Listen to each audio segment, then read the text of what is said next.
For my next experiment, ladies and gentlemen, I would appreciate the loan of any small personal object from your pocket. A key, a box of matches, a coin. Key it is. Good, sir. Hold it up 10 feet over your head and watch out for the slightest hint of hanky-panky. And behold, before our very eyes, a transformation. We've changed your key into a coin. What happened to the key? It's been returned to you. Look closely, sir. You'll find the key back in your pocket. May we see it, please? After your old tricks, I see. Why not? I'm a charlatan. What's that, sir? Did I used to be a magician? Sir, I'm still working on it. As for the key, it was not symbolic of anything. This isn't that kind of movie. You'll find the coin now in your pocket, sir. Keep your eyes on that coin, sir, while it's returned to you as your key. Shall we return you to your mother? Is this your mother? No, of course not. Open your mouth wide. We'll return you your money. By the way, have you ever heard of Robert Houdin? Speaking of magicians, I mean. No, of course not. But of course you do know my partner, Francois Reichenbach. Hello. Houdin was the greatest magician who ever lived. And do you know what he said?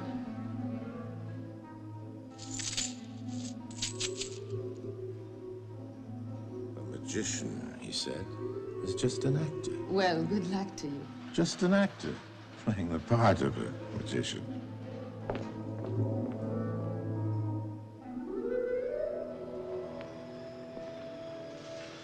Very nice. And she's fabulously rich, too. It's a good story about her. Do you want to tell it? We'll come to that one later. Now it's time for an introduction.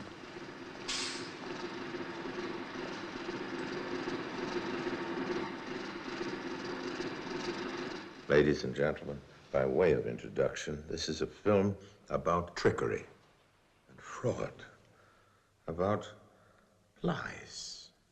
Tell it by the fireside or in a marketplace or in a movie. Almost any story is almost certainly some kind of lie. But not this time. No, this is a promise. During the next hour, everything you'll hear from us is really true and based on solid facts. You don't talk about Napoleon or Julius Caesar. You're talking about Elmire. Elmire? Elmire? Who is Elmire? That question has yet to be answered with any real precision. Can I kiss you too? Anybody wants to eat? In the world of the jet-setters among us beautiful people, everybody knows Elmire. But Elmire what? He has about 60 times the same name. Dihori? He's called his name Ori, Uri, Bori, Suri, Kori, Bari, Dori, all the... Papa. With U-R-Y, 60 names. His real name was Elmire Ferenc Hoffman. Then 60 personalities, as much lies and as much real. Well, sounds very Jesuitic. Yes, his world is a world of make-believe. I'm not an actor. Not an actor? Elmire? I'm not an actor. I am not a professional actor. He's a leading actor in this movie. His profession, it's true, is painting fakes. Among all fakers, Elmire is number 2. Once, I saw a man from Ibiza writing a book on fake who came to see me to Paris. He said, I heard you are the first man who bought an Elmire. That man's name was... Clifford Irving. The important distinction to make when you're talking about the genuine quality of a painting is not so much whether it's a real painting or a fake. It's whether it's a good fake or a bad fake.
name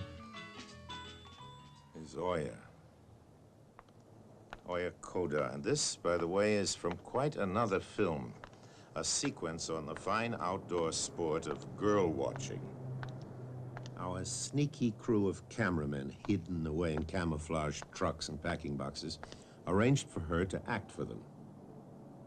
To act as bait.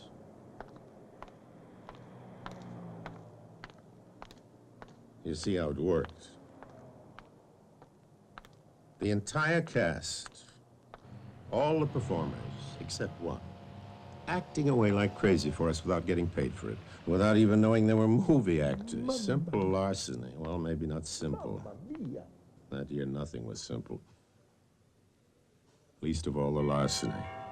Now, in this little gag, Lawrence Harvey, our leading man from yet another movie, couldn't arrange space for Miss Koda on a plane. Well, there's no room in this movie to tell you why in that other one we squeezed Miss Koda into a more convenient size for traveling by a magical illusion.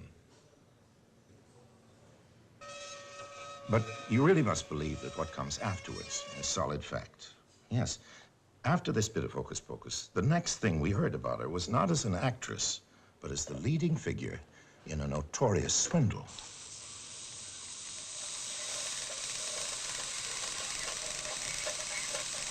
I took another plane, grew another beard, made another movie, and well before Miss Koda... We'll leave Miss Koda aside for the moment. But in case that mumbo-jumbo might make it seem that there's going to be some trickery in this film about trickery, we'll repeat our promise in writing. The girl watching was evidence of how much of all this was filmed in blissful ignorance of the facts about some of the various characters who found their way in front of our cameras. Clifford Irving told the story in the book.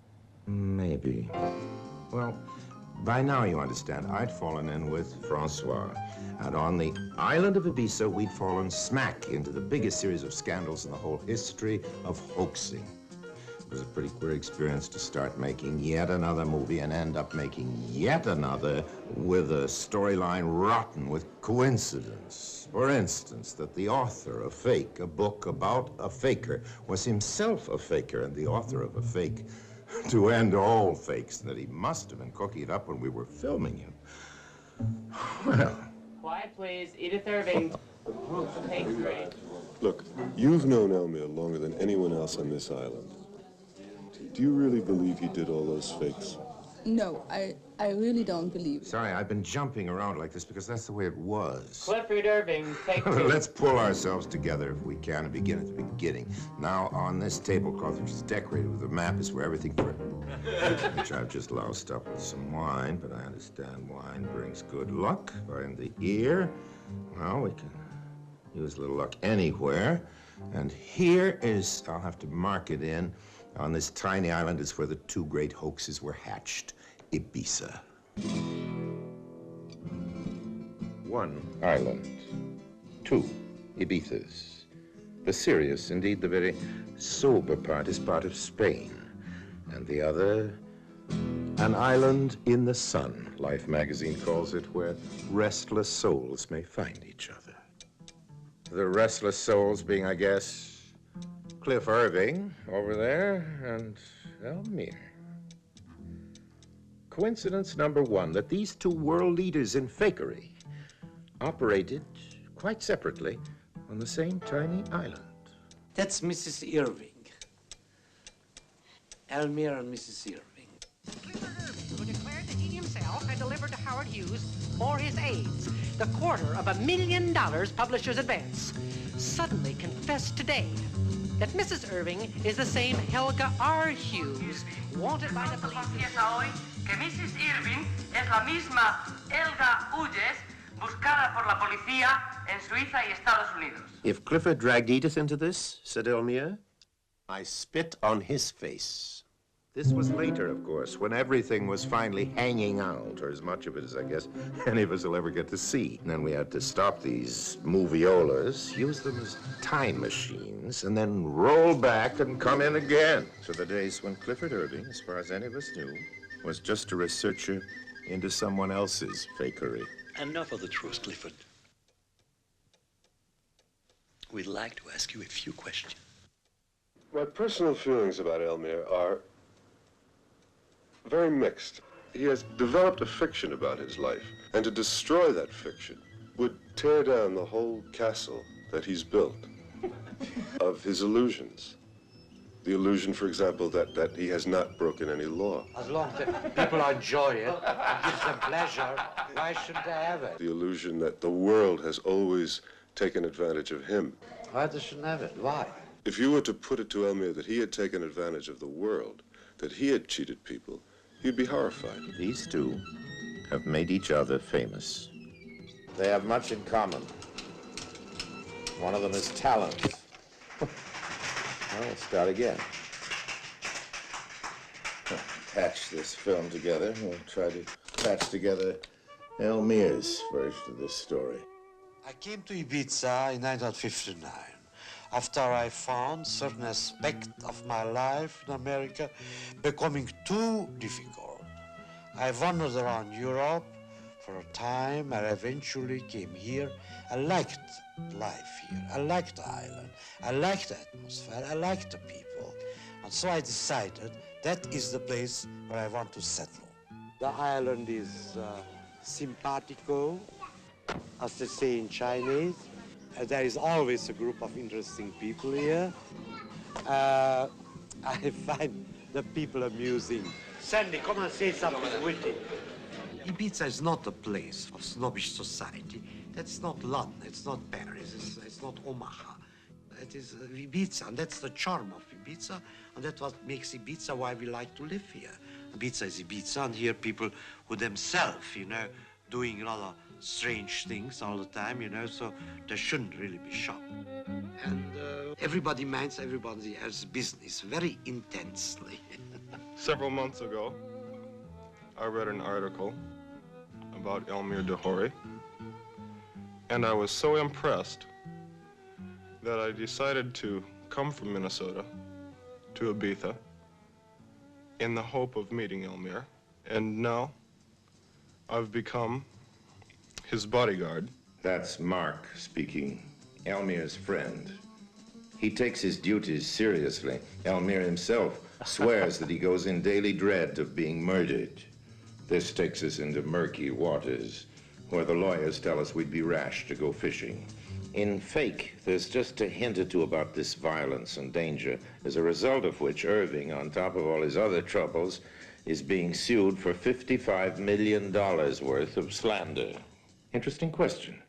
Is Clifford Irving being sued for telling the truth? What makes a slight legal difference? Well, if you can buy the notion that Cliff Irving turned to forgery before he turned to Elmire, then I guess you can keep right on through the looking glass and believe that his book about Elmire is a pack of lies. I'm sorry, lie about what? That Fake is a fake, and Elmire himself is a fake faker. Fake fakes. Fake nothing. Elmire's a true faker. Here, for instance, is a Van Dungen by Elmire. Van Dungen studied it carefully and then swore that he painted it himself. He's now known as the greatest art forger in the world. Well, I don't admit anything, I just talk about it. Because he's scared. I mean, there could be a jail sentence hanging over his head. Elmire, cries a French newspaper, has sold his soul to the devil. They said that about a wizard of the fiddle. Elmire's another wizard of another sort of fiddle, a true Paganini of the palate. It's no wonder that a faker like Elmire can get away with it for 22 years. If you hang them in a museum in a collection, great paintings, and if they hang long enough there, they become real. Because there's always a market for it. How much is that drawing worth in the market today? Probably around $8,000 to $10,000. To my knowledge, he has never made a mistake when identifying a painting. What period is that, Matisse? 36.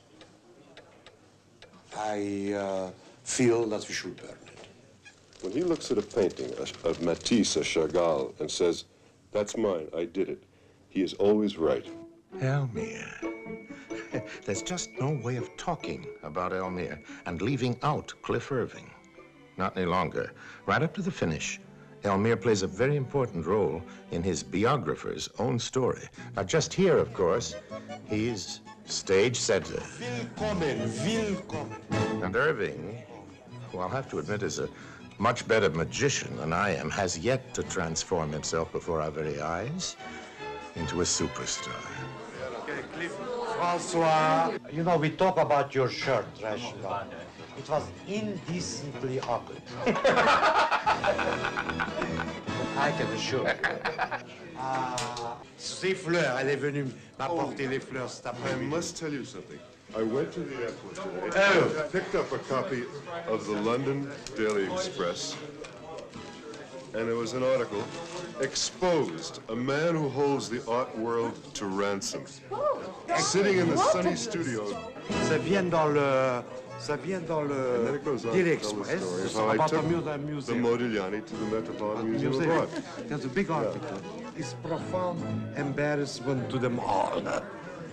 Elmire is a profound embarrassment to them all. Il est un embarrassement profond à tout le monde de l'art.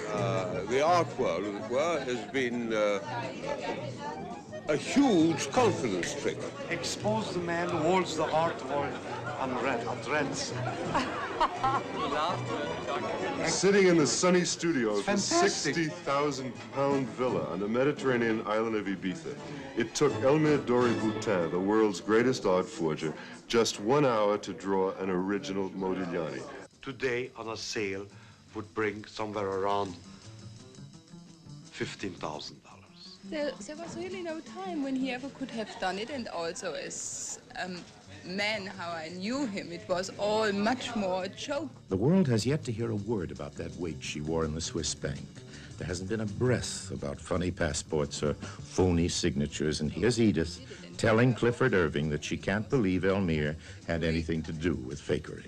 Therefore, I never could think, or will even think now, that he sat down and did those paintings. It's a good drawing. If he did it, my compliment. Should he burn it? And I only hope there are more people who do them. Irving's book about Elmire is the story of a man of talent taking the mickey out of those who had rejected him, translating disappointments into a gigantic joke. You think I should keep it for my old age? All right, I will. So I put it back in. You're a painter. Why do you want people to do fakes? Because the fakes are as good as the real ones, and there's a market and there's a demand. If you didn't have an art market, then fakers could not exist. So, more the better, no? If you say so. Now, here's another little coincidence. A peculiar moment during a lunch party. And in Switzerland, checks are not accepted. You pay cash on the table. That's Switzerland.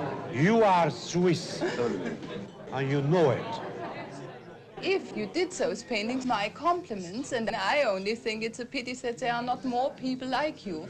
And we only pray that he doesn't exist again. Mrs. Irving now claims Mr. Hughes himself asked Mrs. Irving to deposit the money in a Swiss bank and then draw it out. The manuscript itself, however, he maintains is genuine. I've known Elmire for about 8 years.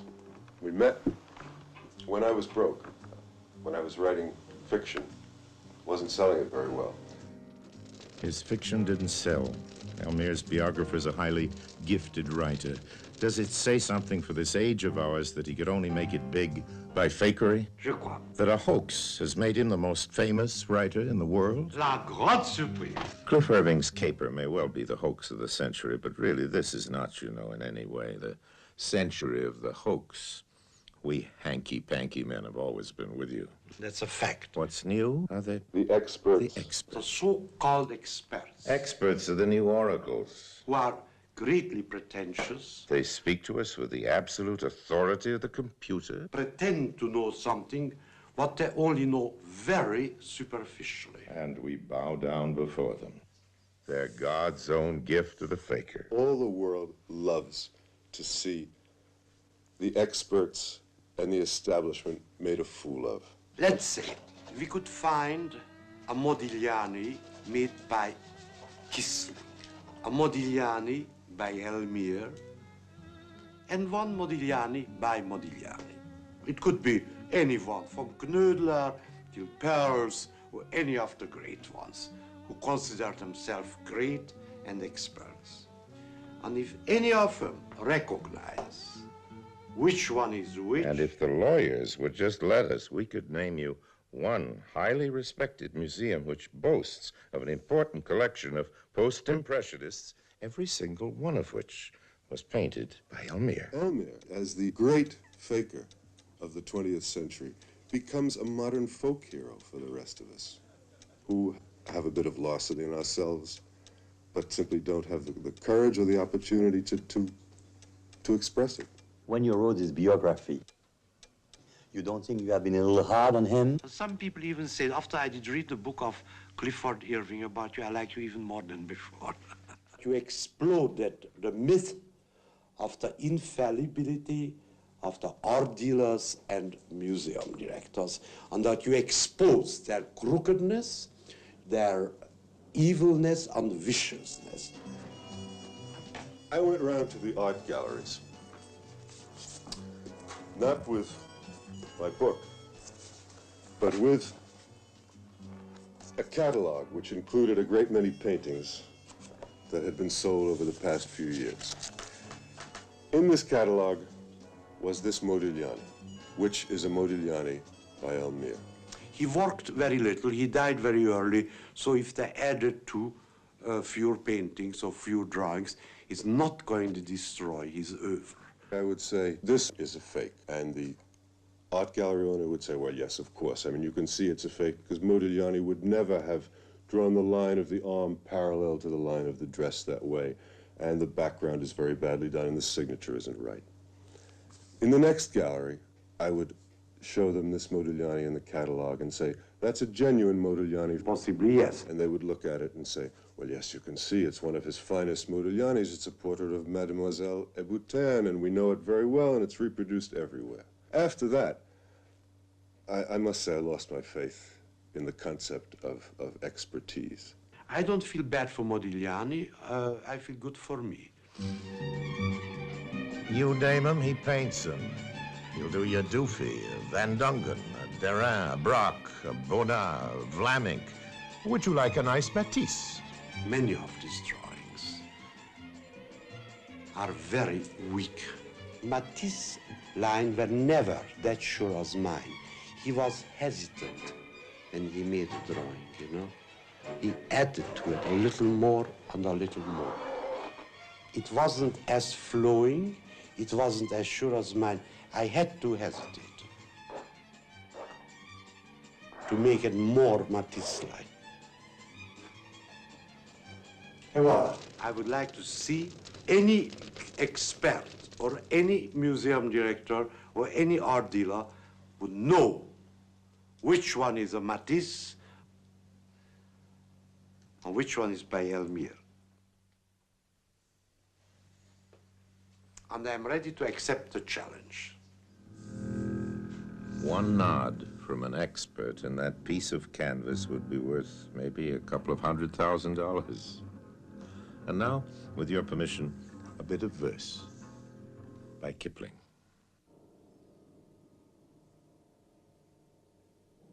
When first the flush of a newborn sun fell on the green and gold, our father Adam sat under the tree and scratched with a stick in the mold.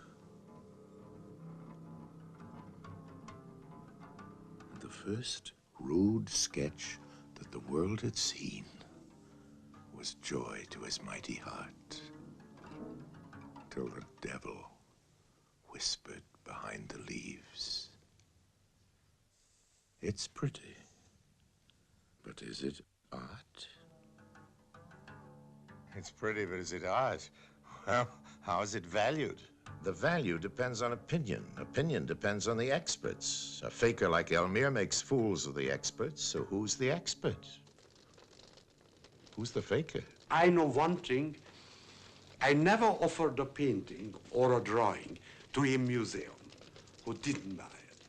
and never refused one. Never. What's he up to now? This isn't a forgery. No, not this time. This is a portrait by Elmire of another famous art forger. Michelangelo, no less, signed. I must say I'm honored. My signature, forged by Elmire on a real Elmire, is really something. You know, art forgery used to be admired as an art. And though Michelangelo even used smoke on some of his fakes to antique them, like some of the rest of us, he finally went straight. Elmire, reformed and exposed in the reverse order, was till just recently the island's #1 celebrity. But now the crown has passed from the old emperor of the hoax to the pretender. Tomorrow, the party is a big party, so don't miss it tomorrow at 8 o'clock. 8 o'clock. The ex-grandmaster of fakery not only unmasked, but eclipsed by his own biographer, is putting a brave face on it and giving another party. David? And here? I come to invite you for a big party. Yet another painter from Ibiza. Life hired him to illustrate the tale as Irving told it. Nice to see you. Great. David Walsh. And this is his impression based on Irving's report of that secret meeting on the Mexican pyramid with Howard Hughes. Here's how he's supposed to have looked based on Irving's reports of those secret meetings, which in fact never happened. But who cared about facts? Was Mr. Hughes a vegetable? A spook? A gibbering lunatic? Was his hair down to his knees? Were his fingernails 9 inches long? Did Howard Hughes exist? Irving insisted that he did. Hughes denied the existence of Irving. I never saw him. I never even heard of him. Don't believe a word of it, said Irving. And believe it or not, almost nobody did. Why, they were partners, Hughes and Irving, said Irving. They were doing a book together, and now the Hughes mystery would be solved. Now, of course, Irving knew very well that whatever made Hughes a mystery was whatever made Hughes himself a born mystery maker. Here in the smoggy wonderland of Hollywood. That's where I last saw him to talk to. That was 5 o'clock in the morning, 25 years ago. And I found him, as usual, very bright and pleasant and polite. When others, like most of the Hughes legends, is just something you hear and nothing you can prove. But for what it's worth, it seems that hotel bungalow was supposedly the HQ of that rather spooky brigade of midnight minions we used to call Howard's secret police. That's where that tree comes in. Just precisely there, at 1:30 every morning for who knows how many years, some chosen operative placed at precisely the same angle a small and very carefully wrapped package. Howard Hughes in his nocturnal wanderings never once paused there, but it was always ready for him, in case he should. What was it that mystery package contained? A ham sandwich.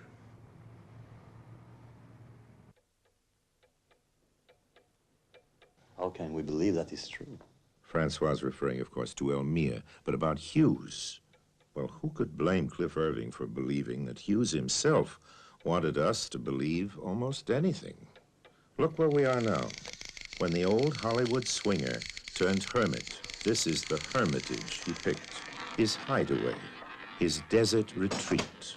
The desert had retreated first, of course, to make room for the slot machines and the crap tables. Then came Hughes. He chased out or bought off most of the mafia, bought up most of the hotels, and settled down up there in a few rooms on the top floor of that one. And all through the long years, not a shadow was seen moving in that window. The good people of Las Vegas kept their eyes peeled, saw nothing, and believed everything they told each other. More than one bemused observer claims to have seen the whimsical tycoon at 4 o'clock in the morning promenading this highway with no socks on and wearing, instead of shoes, a pair of empty Kleenex boxes. Do I believe that? But people pretend to be shocked, and they like to be shocked, you know. It's in their nature, it's in human nature, you know. What was he doing up there? What were they doing to him? It was broken. broke his silence? Would it be a cry for help? Well, if Hughes couldn't speak, or wouldn't, then somebody, and why not Clifford Irving, could do the speaking for him. Nobody got near the man. Just a tiny band of mystery Mormons were admitted to his presence. Even high executives in the Hughes empire never so much as laid eyes on him. One man alone laid claim to having made it into that fortress, and you can guess who that was. How had Irving got to Hughes in the first place? Simple, said Irving. He just mailed him a copy of Fate with a friendly, sincere dedication, and the partnership was formed. Well, if you can believe the ham sandwich and the Kleenex boxes, I guess you can swallow that. This episode is just so fantastic that it taxes your imagination to believe that a thing like this could happen. Was that the voice of the real Howard Hughes? I only wish I was still in the movie business. Well, now he's on television, and a committee of journalists are interviewing his voice. I don't remember any scripts as wild or as stretching of the imagination as this yarn has turned out to be. Now, remember how this went. Irving announced that Hughes had decided that Irving was just the writer he could trust, not only with his book, but with the money for it, and this involved an advance of some $750,000, and he had notes, memos, and manuscripts, and what he claimed was Hughes' own handwriting to prove it. Now they brought in the handwriting experts. Now, just here, Irving should have been feeling a bit nervous. Maybe he was just as cool as he acted, remembering what he'd learned from the old maestro himself. Elmire was a good teacher, if only by example, and his most valuable lesson was this: don't be spooked by the experts. Well, my opinion about expert is that it's something far too overestimated. It's a métier who shouldn't even exist.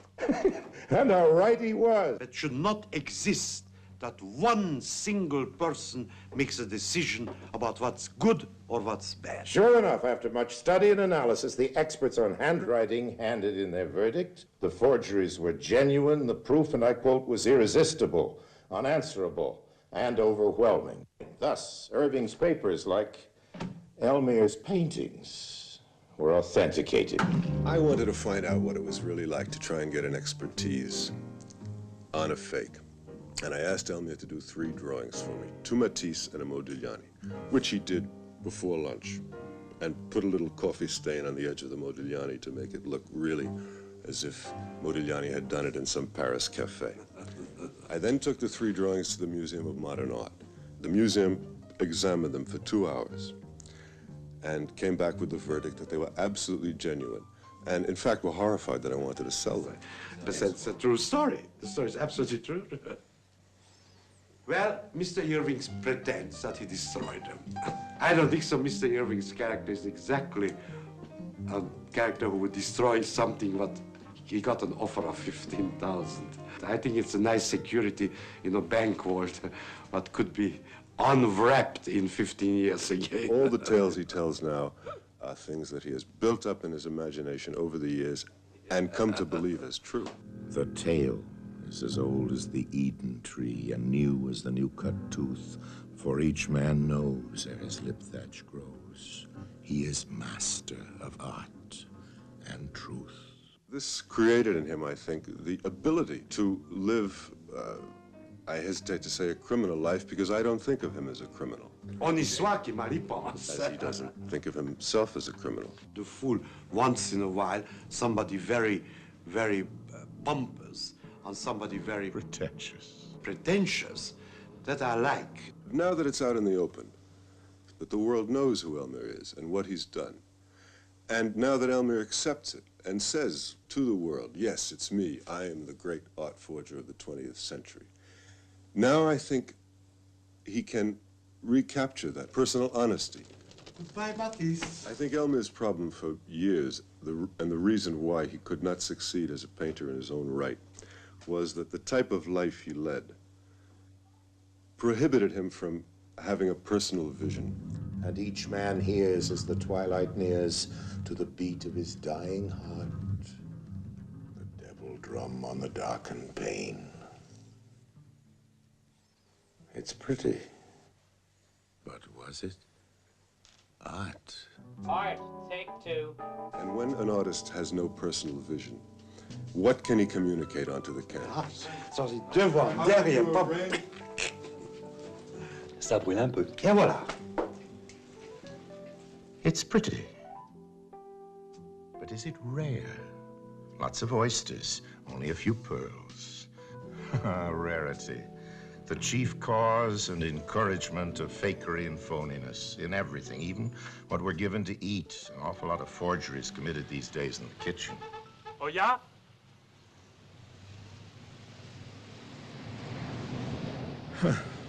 Seafood isn't phony in here, thank God. You can take the word of an expert. 3 friends from the old days who used to eat here were real painters. Jean Cocteau, the poet and filmmaker, well, you might call him a Monday painter, drew the picture on the menu and signed his name, as you know, to a whole epoch. Here on the walls are samples of the famous charm of Christian Bérard, baby as we called it. And speaking of charm, here's Vertish all round us. Vertish had to be charming. He was Hungarian. He started his career, and he told me this right here at this table, as a charlatan. I painted fake masterpieces. I began, he said, as Lautrec. A woman, a titled English woman, walked in one day to my room, and she saw on the wall, pinned on the wall, a drawing. I say, hey, where you got that Picasso?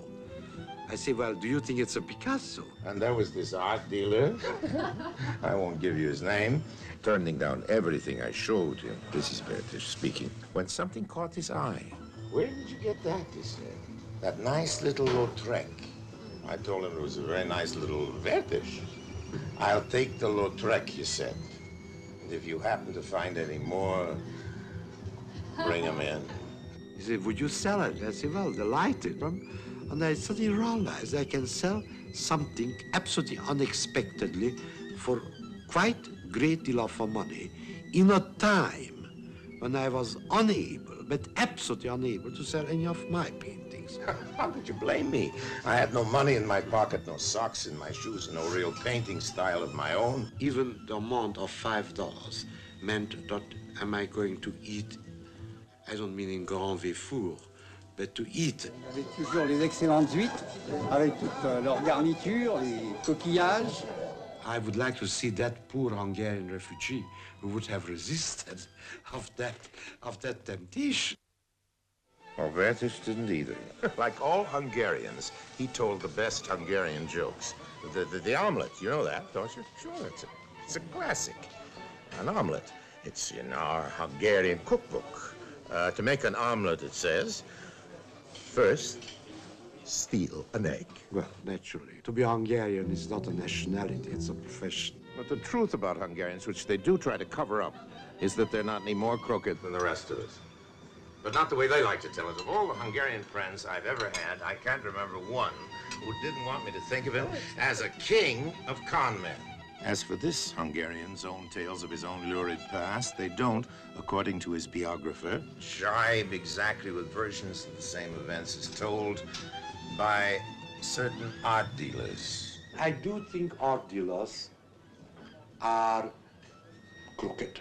Ladies and gentlemen of the jury, I put it to you that between such witnesses, your choice, to phrase it nicely, is not easy. Even if Clifford Irving mentions in his book that I must insist that I never sell to privates. Some friend of mine say you should buy fantastic drawing that own a refugee de Budapest. Budapest. It's not Budapest, it's Budapest. You want to sell 10 Modigliani and 10 Matisse. At the time when I sold that to François Reichmann, he was not a movie director. He was an art dealer. I tried to open an art gallery, then it was an occasion because they were to sell for $200. Occasion is a bargain. Yes. Our whole story really starts, you know, with 2 famous collections of paintings. One belonged to the Reichenbachs and was real. The other, Elmire was supposed to have smuggled out of Hungary. From his family? Oh, no, that's a complete fabrication. I can tell you exactly who he was. After the book was published, I got a letter from a man who had known him in a concentration camp in Hungary. And he said he was not from the aristocracy, but that he was from a normal lower middle class home. And since then has refused to discuss it. just evades the subject whenever it's brought up. And it's terribly convenient beside everything else. Francois bought some of Elmire's paintings and sold them again in his art gallery for a couple of fast bucks. Double of price. You sold them for double what you bought them for. Before he did pay me for the drawings he did buy, he sold it already before he paid me. Then the third year, I went back and he came to see me. He said, other Modigliani. I thought a little suspicious. So many. Elmire said he has more. More. But you see, last And time you thought maybe that's a little much. too many. Too many. Because the last time he says, my last one, take it. Then when he had others, I said, where they come from, but I didn't try to investigate too much. But I kept Why it, didn't you? like everyone. Because they were very, I didn't want to. You didn't want to know. Too much. The year after, he called me, he said, I have 3 more. Three more Modigliani. I say, I have already 10 in my rooms. I'm a collector of Modigliani. And of course, if you had a portrait de Soutine, I love so much Soutine. Yeah, but why did you want a portrait of Soutine? Because I like Soutine. I see. And I asked to Elmire if you had one. He said, I don't have any Soutine by Modigliani. Why? Soutine was a friend of Modigliani. Exactly. You asked him if he had He said, I don't have it. I said, then keep your 3 of others, even if they were very cheap. You They were don't the want double price, but they were still very cheap. Then during the night, he called me. He said, Francois, you are a genius. You guessed I had one. And how could you know? I found one in my drawer, a beautiful portrait de Soutine par Modigliani. Now that's something else again, what I'm doing here. That is Picasso. And now the scene changes from New York to Pamplona. This deep in the Hemingway country, you might not expect to find Elmire. And he said, I'm going to reimburse you. I said, what are you going to Reimburse you for what? For the fake I sold you. Yeah, but you made a lot of money on Yes, it. but he didn't know. He said, and you know what he did? He gave me a check, and the check had no money in the bank. He gave you a false check. Yes. For a false payment. Yes. It's a certain justice. Well, goodbye, Picasso. It's a fact of record that art dealers... Would you take this away, please, and bring me this steak au poivre? Thanks a lot. That art dealers, either in ignorance, innocence, or simple greed, have made themselves fortunes on the paintings of Elmire. I have not the vaguest idea the money they got. Those paintings must have been pretty good, or the dealers must have been pretty bad. I could not estimate if it was 10 million, 20 million dollars, pounds, zlotys. A whole lot of them anyway made profits of 100% and more on these affairs, and Elmire himself has really made very little. All I got was a little television of that size for the $250,000. Even that handsome house of his, that isn't his. A dealer has a deal with him. Well, somebody must have made some kind of a strange deal. I was fooled, I was used, and I was squeezed out like a last drop.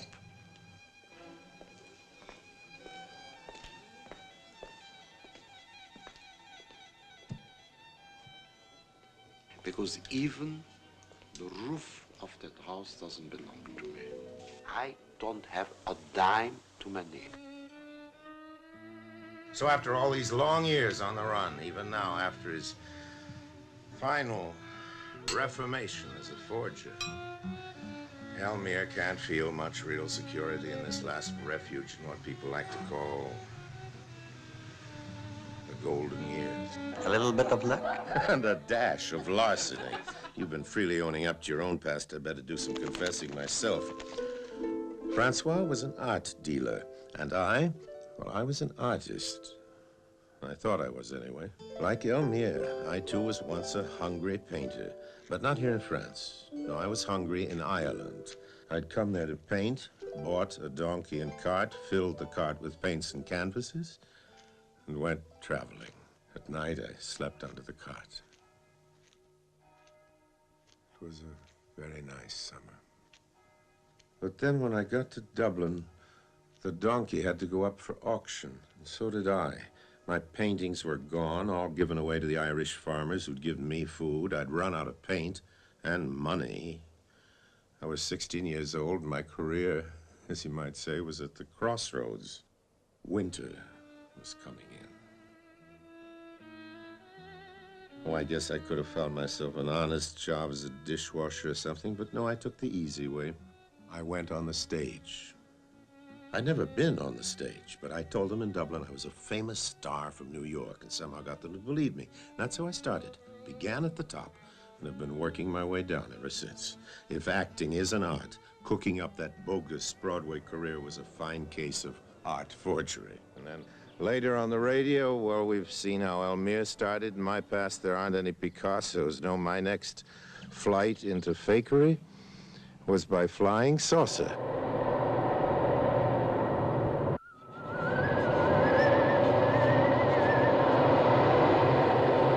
We interrupt this program to bring you a news bulletin. High government sources have ceased to deny the presence in many parts of the country of non-terrestrial objects. We return you now to the starlight terrace of the Hotel Gloria in Scranton, to the singing strings of Laszlo Gabor and his melodeons. On the radio, I got my first job from Paul Stewart, and we were lucky enough to have him join us later in the Mercury. Paul was a real capo mafia in the Martian caper. The War of the Worlds was before World War II, remember? Before television, in the great days of radio. Maybe that's what made it all possible. Another bulletin, ladies and gentlemen. The latest word on the monsters from outer space. Correction, from Mars. Sorry, folks, that's what experts are saying. They are Martians. TV would have shown us up. Half the population got the screaming jeebies just because they couldn't see how silly it all would have looked. Well, we said that the Martians were releasing a noxious gas across the Jersey meadows that was drifting towards New York, so people took to the hills. I met a welfare worker years later who told me he spent weeks trying to woo some of the refugees back to civilization. The entire state of New Jersey has now been cordoned off. State highways have... Yes? Ladies and gentlemen, a special news flash from Washington. Any moment now, President Roosevelt will be receiving a delegation from Mars. From Mars, peace talks are expected. A woman, you just have to believe this, rushed into a police station out in San Francisco with her clothes in tatters to report that she'd been repeatedly attacked by Martians. She tried to take poison for the shame of it, and they stopped her just in time. Were they little green men, or what? I can't describe it, she said. It's hell. Somebody down in South America did an imitation of that broadcast, and he ended up in prison. So I shouldn't complain, I guess. I didn't go to jail. I went to Hollywood. And to testify to yet another coincidence, here's a leading film director. All those years ago, he went west with the rest of us to make our first movie, Richard Wilson. Our first movie? Well, among the first of our projects was to be a story based on the fictionalized life of a certain famous tycoon. Joe Cotton was to have played the part. That certain famous tycoon, yes, but when the character was changed to the famous newspaper tycoon, it became obvious that Orson should play the part, which of course he did. Oh, I'm not complaining. No. I had a fine part in Citizen Kane. But I was just wondering, that original concept may have been fun. Yes, I was just wondering if I would have been the first or the last to impersonate Howard Hughes. You are the master!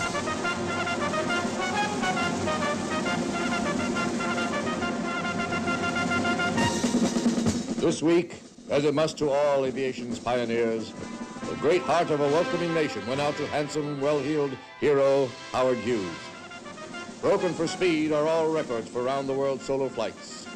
Broken, too, is the garbage man's record for sheer tonnage and ticker tape. Well noted by observers is the appropriate nature of ticker tape as a tribute to the high-flying Mr. Moneybags himself. Why did we change our minds? Change tycoons? Well, of course, we'd have to change his name. And as a character in fiction, who could believe that a man like Howard Hughes could exist? I put the sweat of my life into this thing. I have my reputation rolled up in it. Hughes fighting here for the future of a controversial airplane, an all-wood behemoth, the spruce goose. Other inventions had more success. One example, the brassiere. Hughes' design for a Hughes-directed hit movie was, for Mammary America, the cause of a great uplift. Less uplifting was the spruce goose. The biggest thing with wings that ever happened. In fact, it flew for a few minutes only, a few feet in the air. And I have stated several times that if it's a failure, I'll probably leave this country and never come back, and I mean it. And that's what he did, finally. The super secretive celebrity who went all out for world fame, won it, and then got to be more famous trying for privacy. Maybe he's a loser, after all. A lady from his past once told me that's part of his charm. But this lady-killing, wheeling-dealing, death-defying, life-defying mystery man supreme has a strange habit of winning somehow. Sometimes, anyway. Just at the end. Is he winning now? At the end of this story. I only wish I was still in the movie business. Our semi-mythological nightbird of a billionaire has flown his Vegas coop, but only to go on mutely roosting on the top of various other holiday hotels in germ-free, air-conditioned solitude. That's his decision. On this planet, crowded and computerized, being yourself, whatever that may be, and keeping yourself to yourself isn't easy. Make what you want of Howard Hughes, but not a movie. Cliff Irving had more courage than we did, and a surer hand certainly at fiction. Also, I'll admit that he's nudging the Martians a bit for the championship title. It taxes your imagination to believe that a thing like this could happen. I do not know Clifford Irving, said the voice. Until a matter of days ago, when this thing first came to my attention. All over the world, people were saying that really the fishiest thing in this whole business was not Irving's part in it, but the identity of whoever it was who claimed to Irving he was Hughes. And who do you think is still mixed up in all this? According to one theory, who else but Elmire, a man so skilled in art forgery, could have forged that manuscript? Irving's lawyer is speculating about a host of theories. If, for instance, that telephone voice was Hughes and was telling the truth, we should remember that Hughes had been known to make use of doubles. And here comes another theory. Now a double might be making use of Hughes. According to informed sources, high officials in the Hughes Empire are not even now fully satisfied that the mystery is completely unraveled. They are searching for a Mr. Big behind it all. Was Mr. Big Mrs. Big? Edith, maybe? Cliff Irving topped all this and stopped it dead with a confession. Charges could result in as much as 100 years imprisonment. But this may be softened if Clifford Irving agrees to come clean on the whole story. He did. He told it all, not only to the courts, but in a book. And now, as Elmire leaves that story, and a chapter in ours comes to a close, things may well be looking up just a bit for his biographer. Jail or not? This is a headline in London's Sunday Times. Hoaxer Irving makes a handsome profit. No. And for Elmire, at least, and at last, Certainly. that story has a happy ending. He's in the clear. Well, here's another little coincidence for you. To Connecticut, yeah. Somebody else from Ibiza. This is our co-producer. Richard Druitt. Richard That's right. Druitt, the only Simon Pure non-charlatan in this movie. Irving just now is holed up in Connecticut, and we're calling him from Paris. And so excruciating is Richard's honesty that he's insisted on warning Time Magazine's nomination for Con Man of the Year that our call to him is being taped. Hello? The book. Can you say anything about the deal that you've managed to do with the book? I mean, has it turned out as well as you'd expected? The deal? Are you going to tell the whole truth? Yes, absolutely. Yeah. In fact, the title is The Book About the Book. In 2 years, Cliff, you are going to write the book about the book about the book. Gentlemen, was that the real voice of Clifford Irving?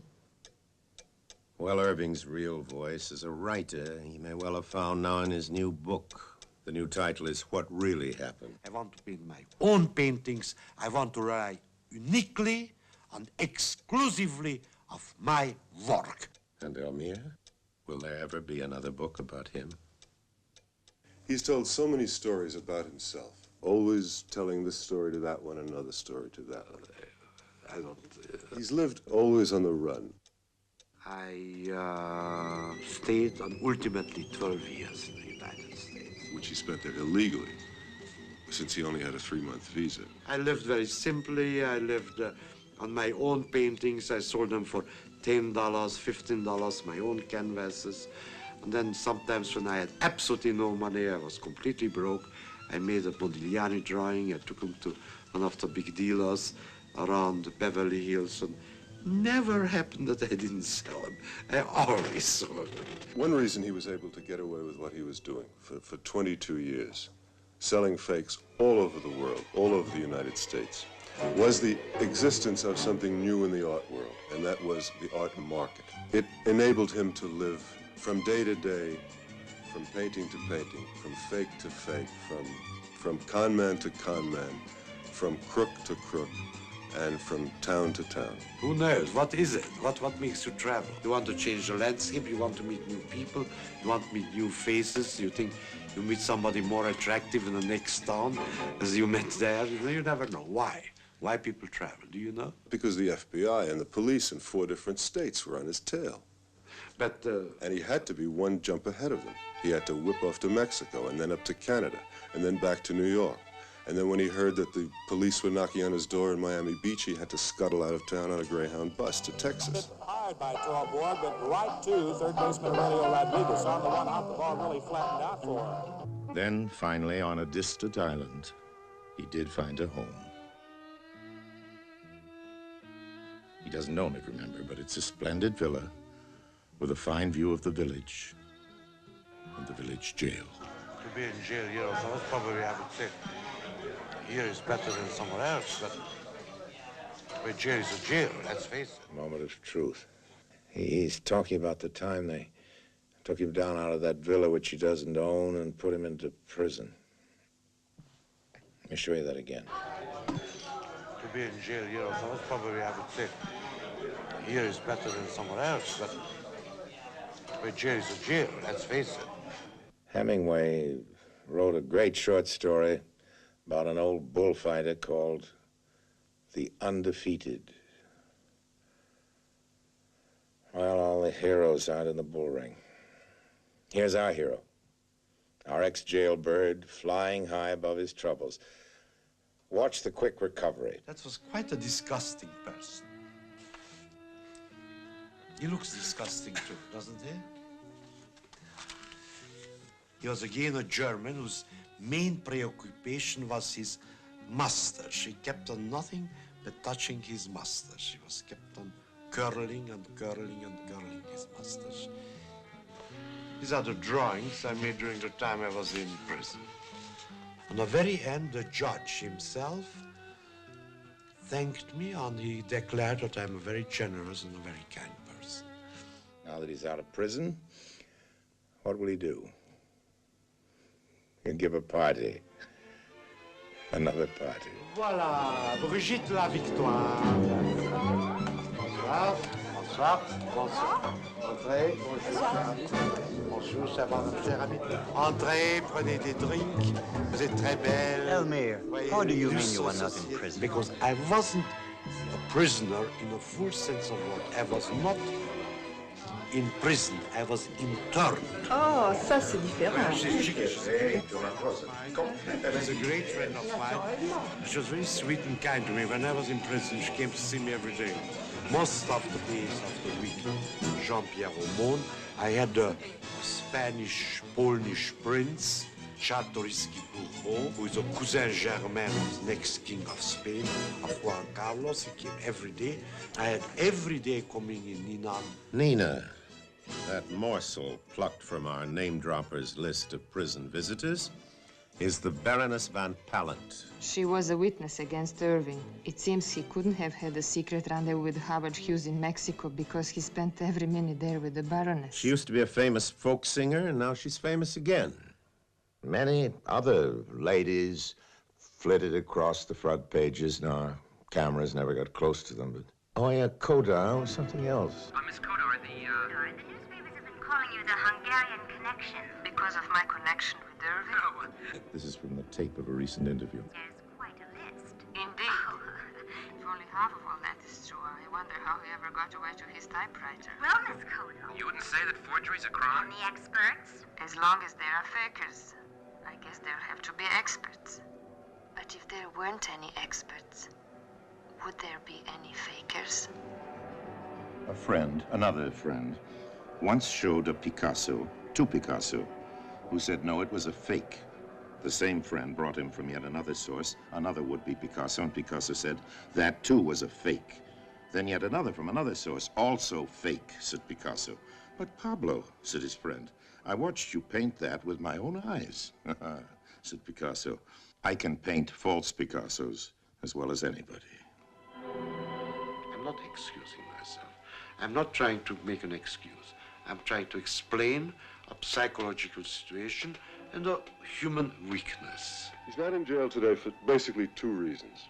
A court case would bring such publicity upon the art world that any art dealer who took the stand would automatically become suspect. The other reason he's not in jail is because the French police have explained to me that in order to jail him in France, they would have to have two witnesses who saw him doing the paintings, who saw him signing the paintings as Vlaminck's or Derain's or Picasso's. The signatures were put on much later than the paintings were painted.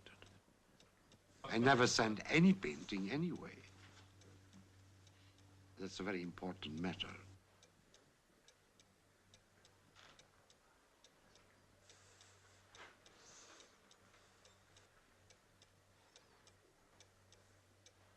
No, I never signed any of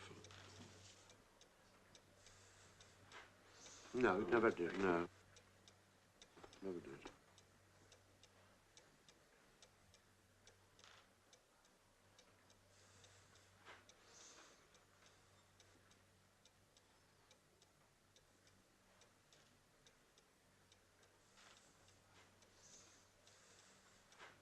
Of course they were signed. Well, whoever did sign them, his paintings are in so many great collections that surely it must be said of Elmire that he has achieved a certain immortality under various other signatures.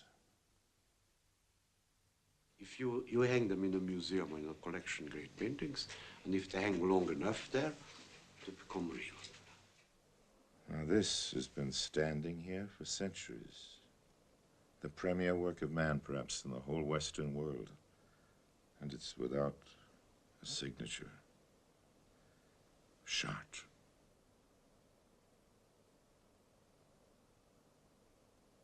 A celebration to God's glory and to the dignity of man. Well, all that's left, most artists seem to feel these days, is man. Naked. Poor, forked radish. There aren't any celebrations. Ours, the scientists keep telling us, is a universe which is disposable. You know, it might be just this one anonymous glory of all things. This rich stone forest, this epic chant, this gaiety, this grand choiring shout of affirmation, which we choose when all our cities are dust, to stand intact, to mark where we have been, to testify to what we had it in us to accomplish. Our works in stone, in paint, in print are spared, some of them for a few decades or a millennium or two. But everything must finally fall in war, or wear away into the ultimate and universal ash. The triumphs and the frauds, the treasures and the fakes, a fact of life. We're going to die. Be of good heart. Cry the dead artists out of the living past.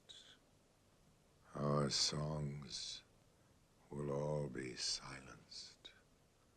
But what of it? Go on singing. Maybe a man's name doesn't matter all that much.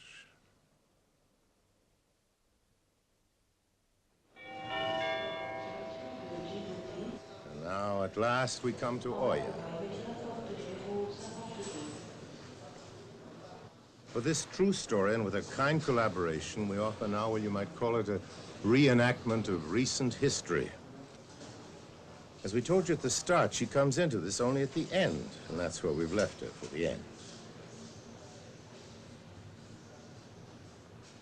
And as for coincidence, just for instance, I give you Oya's grandfather. Oh, no.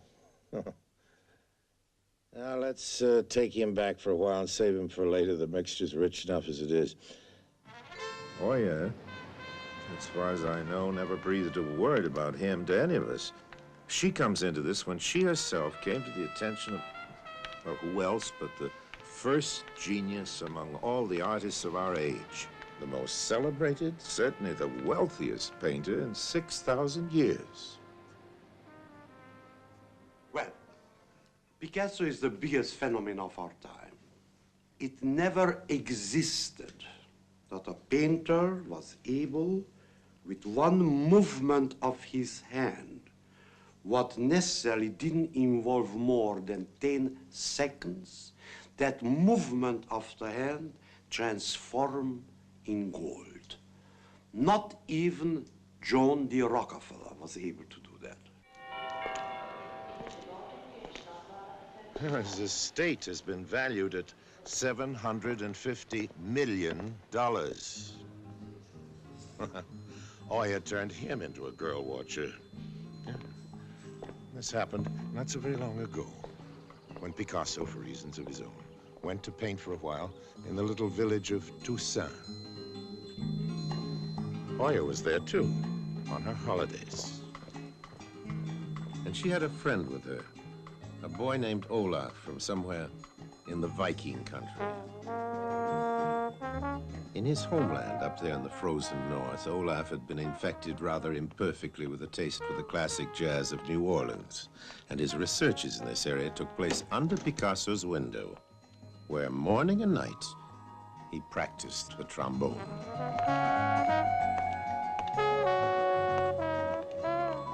Olaf's trombone commenced early, finished late, and nearly drove Picasso out of his skull. And then there was another distraction, far more disturbing. Oya. Oya in the morning, on her way to the beach. Oya at 10, coming back for the suntan lotion. To the beach again. And back once more. At noon for lunch.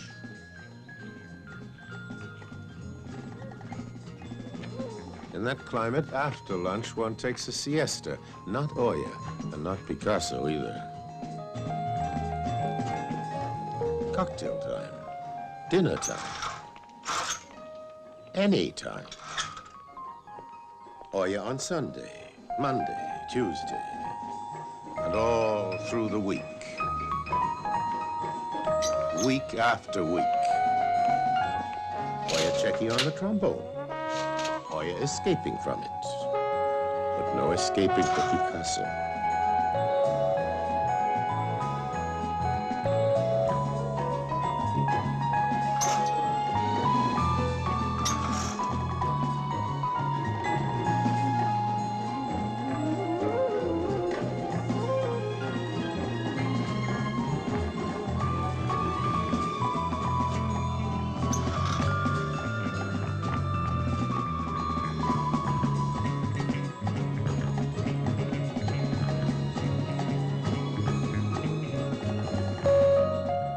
he tempted?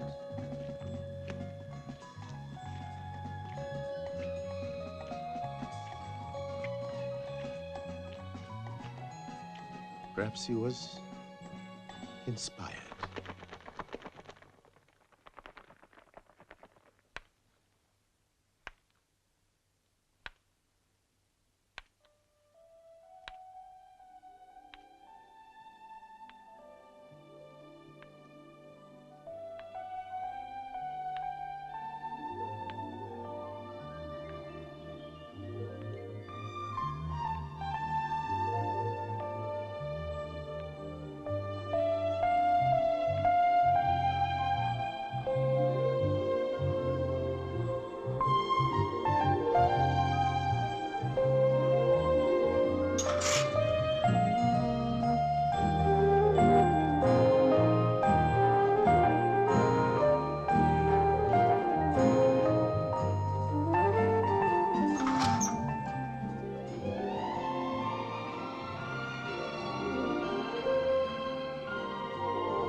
I can't tell you what happened in there, but Picasso was a fast worker, by which I mean to say, you understand, that the results of this encounter were, to say the least of it, extremely fruitful.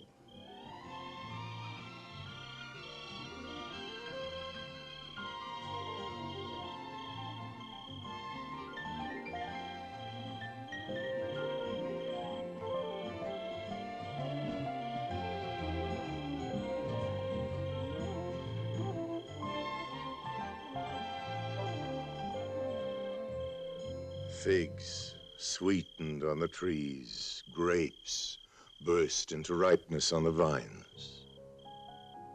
And 22 large portraits of Miss Oya Kodar were born under that virile brush. Money. We've heard Elmire on that subject. Well, Picasso didn't make all that bread by casting any crumbs of it on the waters or feeding it to the birds or giving away any pictures to his models. But Oya laid down conditions. She put a price on the sunshine. To give it up, he had to give something to her. And this is true, you know. What she exacted from Picasso was no less than this. All of those pictures, all 22 of them, were to be hers. Outright. Her property, Oya's very own. To pick up and carry away. Which is just exactly what she did with it. The lot.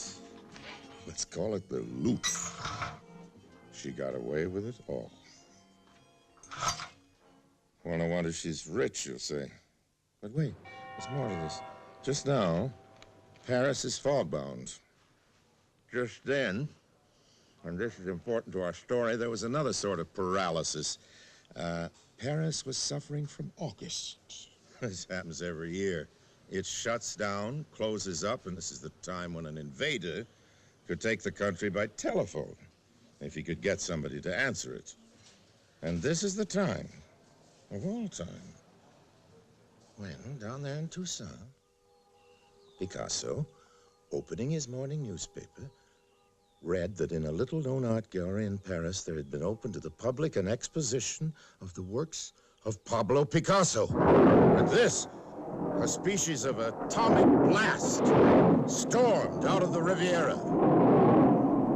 In the American hemisphere, we give our bigger tornadoes names like Ethel, Mary Lou, and Dolores. You know, what shook the south of France that day should have been called Pablo. Booking a seat on the first available plane, the storm now moved toward Paris. And there wasn't any improvement in the atmospheric conditions at the airport when another newspaper came to the artist's furious attention. Picasso, said the headline, has been born again. Critics were hailing the freshness, the force, the fecundity, but who cared? Not Picasso. No, there'd been a very clear understanding. None of those portraits were ever to be sold.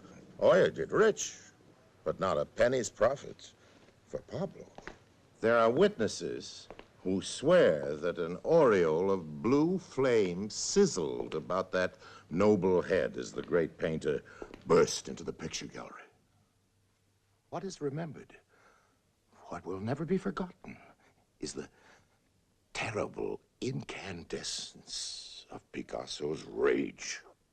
And then there came a sudden and quite remarkable change. Those famous staring eyes now stared as eyes have never stared before.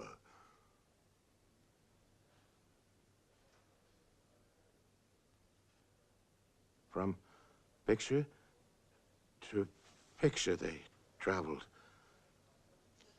Oh, 22 of them, recognizing none. Not one single canvas in that whole collection had been painted by Picasso. And there she was, standing beside him.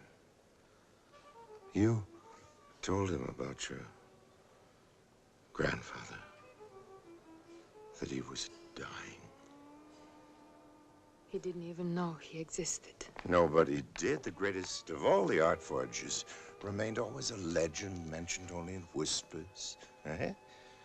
Tell us what you did with Picasso. I just took him by the hand and led him out and put him in my little car. And drove him to your grandfather's secret studio? This is true, you know. But what's amazing is that he went with her. Here's some pictures. These are the last I took of him. The first to be made public. He was never photographed, except in the family. He was very careful about that. That's why I was never caught. You know, I never thought to ask Elmire about him. After all, we're both Hungarians. There are many great painters in the Renaissance, but only one Da Vinci. The point being that among great art forgers, your grandfather is the Da Vinci. One of his Da Vincis is so famous, I don't dare to name it. Giving him credit is as tough as nailing him for the crime. Crime? Well, he painted every last one of those phony Picassos of you. For every last one of which Picasso was very highly praised. But not to put it mildly, highly pleased. You must have known you couldn't get away with it. I got to meet Picasso. So here they are. The world's best and least known geniuses. My grandfather was very glad to see him. Picasso, said her grandfather, I've been painting you for years. All the great Picasso periods. I'm not trying too hard for the Hungarian accent, but I think that's how it went. Oh, yes. This girl, said Picasso, claims that you're dying. A dying art forger, he said, is still an art forger. No, you tell us what Picasso said. He called us both a couple of crooks. Oh, yes, said your grandfather is quite as honest as anyone that young, that beautiful, and that Hungarian has any need to be.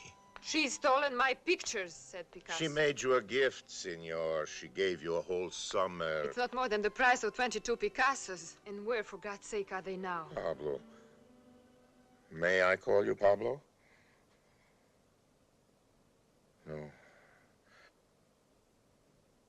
Well, senor, it seems that in my son-in-law's new little art gallery there are 22 paintings, every one of which has been acclaimed as a masterpiece. At least that's the best critical opinion. The best critical opinion is a load of horse manure. Or words to that effect. Oh, perfectly. We agree on that, senor. But you have so little reason to be bitter. Is there a man in all the world who doesn't know your name? And who in all the world knows mine? You are one of those that use so many names that you forget your own. I, senor, am not one of anything. Like you, I am unique. You've seen my big Cézanne at the Metropolitan? Is that just a forgery, my friend? Is it not also a painting? Now you tell us what Picasso had to say to that. Something dirty in Spanish, I think. He did accuse your grandfather of arrogance. Arrogance. A man who never in his life signed his own name to a picture. What could be more modest than that? It's true that when you think of those great Rembrandts... Chicago has 5 of them. And important ones. London, why, just those 2 small Tintorettos in Brazil and Tokyo. Duraban, the big one. Cincinnati did all the Goyas and most of the Grecos. And the Monet? And the Manet in Detroit? So, am I not then myself? Said your grandfather one of the great painters? No? No. Yet here you are, Picasso, standing at the deathbed of a ghost. For all my life, I've been a ghost. And for all time, the galleries and museums will be haunted with my works. Do you think I should confess? To what? Committing masterpieces? They'd all be torn down from the walls. And what then would be left of me? But before I die, I find I need something to believe. I must believe that art itself is real. If it is not, senor. Here, my grandfather was interrupted by Picasso, who asked him to stop making speeches. We've only to settle the fate of 22 large canvases painted by me. Picasso, you move so easily from one Picasso period to another, who change like an actor, like an art forger yourself. Won't you give to me, who admire you so much, a happy death? Can you not let me go, knowing that at last I've managed to give something new to the world? One whole Picasso period. Would you give me this? Give me my pictures, said Picasso. Give me back my 22 paintings. Ah, said her grandfather, that is impossible. I have burnt them. Well, goodbye, Picasso. Time for a confession? Time to go. Good night, Oya. That's her real name, you know. Oya. Oya Koda. I don't think that young gentleman's a trombone player, but Oya's grandfather was Hungarian. Did he paint any pictures? Never in his life. Ladies and gentlemen, we did use Oya's grandfather to lend verisimilitude to the reenactment of this story, but is reenactment really the word? What I mean is, with a story this hard to believe, reenactment isn't easy. Right, Francois? Right. At the very beginning of all this, I did make you a promise. Remember? I did promise that for 1 hour, I'd tell you only the truth.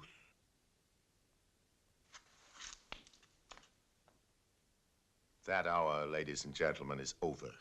For the past 17 minutes, I've been lying my head off. The truth, and please forgive us for it, is that we've been forging an art story. As a charlatan, of course, my job was to try to make it real. Not that reality has anything to do with it. Reality? It's the toothbrush waiting at home for you in its glass. A bus ticket, a paycheck, and the grave. In the right mood, perhaps Elmire has just as few regrets as I have to have been a charlatan. But we're not so proud, either of us, as to lay any superior claim to being very much worse than the rest of you.